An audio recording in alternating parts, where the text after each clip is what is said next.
All right, so this is 171 Excel sheet column number.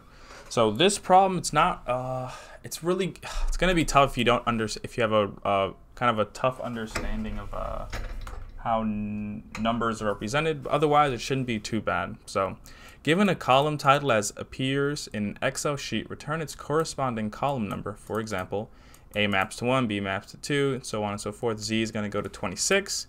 Now, AA is going to be 27, AB is going to be 28, and so on. So, this one's not too bad, but it helps to have a good understanding of how numbers are represented first. So, if you actually take a look at this, the cheat code to this problem is realizing that these numbers are actually kind of follow the pattern of an ordered number set, kind of like how you would count 1, 2, 3, 4, 5, ... you get to 10, 11, 12. It's kind of what you're seeing with this AB here. And so that kind of leads us to the pattern that what they're really saying here is that A, or this alphabet that we're using here, A to Z, or for other terms like hex, 0 to F, A to Z here is kind of just code for, as hex is code for base 16, alpha in this problem is kind of just code for base 26, is what they're kind of saying.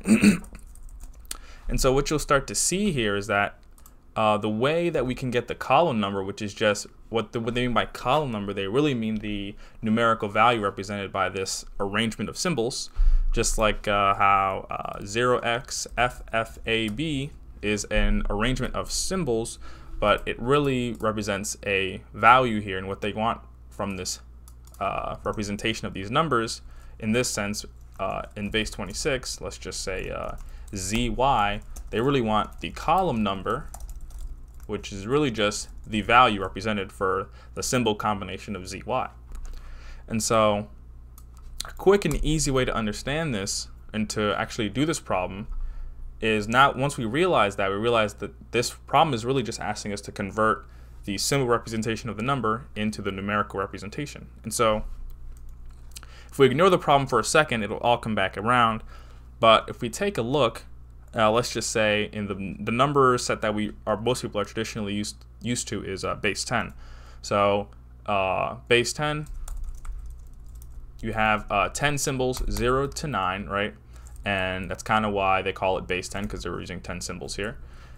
And so if we take a look at, let's say, the number 52, actually no, it'll be too simple, but let's take a look at base 2 as well at the same time, or actually something smaller, something like 12. And so in base 2, if you wanted to represent 12, you would do something like 1, 0, 1, actually 0, 0. And this evaluates to 12. And you might be wondering, how does that happen, right? So every number is comprised of a base, well, a value, a base, and a power. And you get the value, I guess the total value of a number by, computing the value for each indice based off these three values. So if we slow down and do the base 2 example, we can do 1, 1, 0, 0. Let me remove these periods real quick, and we'll see how this evaluates to 12. So if we just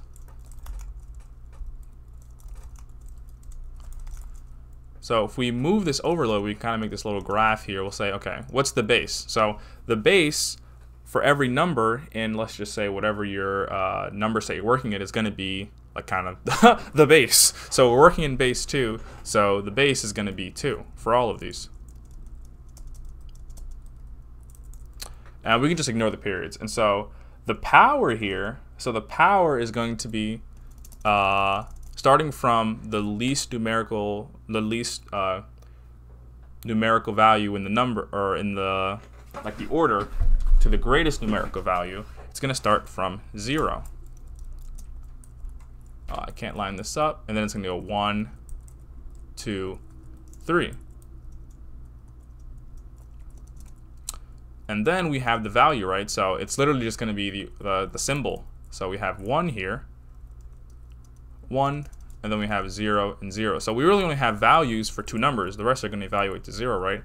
So we can actually write this out as a mathematical expression, and so it's going to be the value times the base to the power. And if we write this out for each number, what we'll see, let me do it like this. So we'll do this for 1, boom, and then we can write it out. So the value right here is 0 times the base, which is 2 to the power of 0. 2 to the power of 0. Hey, let me check that real quick, boys, because I'm kind of a three-head. It's 1. And so times 0 is going to be 0. Value here is going to be 0. Base is 2. And the power here is going to be 1, because we said the power kind of goes up incrementally from the least numerical digit. The value here is going to be 1. The base here is going to be 2. And the power here is actually going to be 2. And 2 to the 2 is 4 times 1 is 4. Value here is 1. Base is 2. 2 to the 3 is 8 times 1. And so what you get once you add all these numbers up is you get 12. And so you can do the same thing for hex, and it's going to amount the same way. So now that we understand this, we can kind of return to the problem. So the problem is just asking us to do what we just did with base 26 instead. And the ranges from here, instead of ranging from 0 to 1, they'll range from 0 to 25. Or I guess 1 to 26, which is the same. There's still 26 digits there.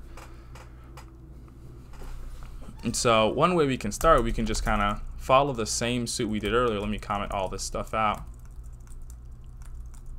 Boom, boom. And then what we'll start is, well, we know that the bases are going to be represented with the numerical range of the alphabet, and we know that there's 26 letters, so our base is going to be 26. And then our power is going to start at 0, right? Because like we said before, we're going backwards. So imagine this. So if we want to calculate, if we want to run that equation for each number in the sequence and then add them all, so we're just doing the summation here. Imagine if you had the number 110 like we just did with the base. If we were to run this algorithm going forwards, you would be working from the greatest numerical value with the powers in reverse. So what you actually want to do is you want to go from the back to, so you want to start from the least numerical digit to the greatest numerical digit, so that our powers will work in the correct order, how they're supposed to be interpreted, like this. So our power here is going to start at 0, and then we're just going to create our total value, which here is going to be called our column number. We're going to set that at 0, and like we said, we have to go from reverse, right?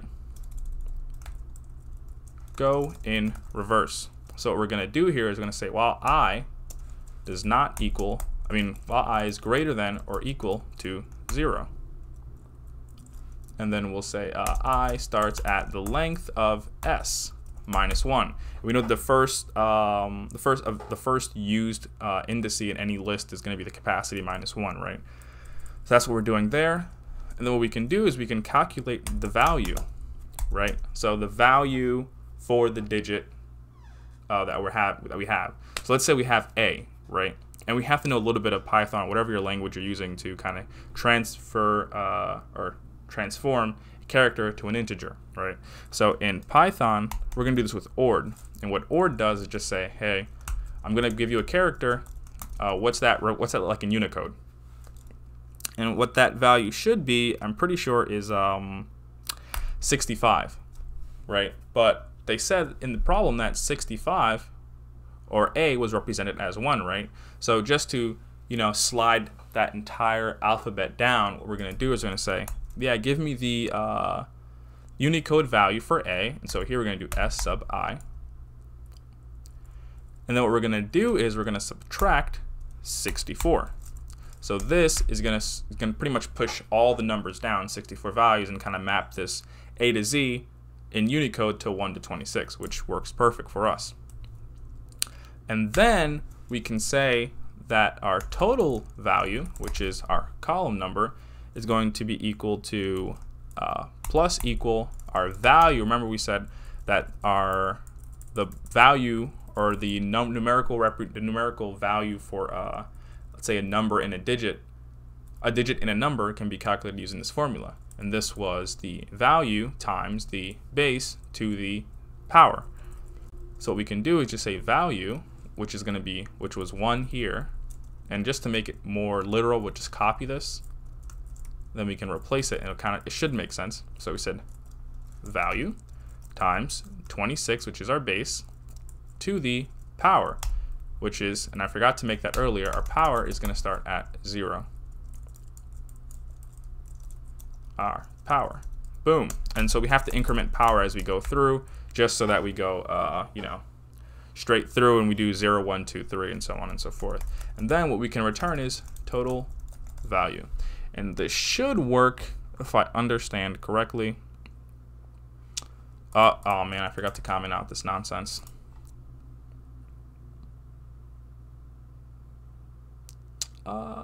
It's taking quite a long time.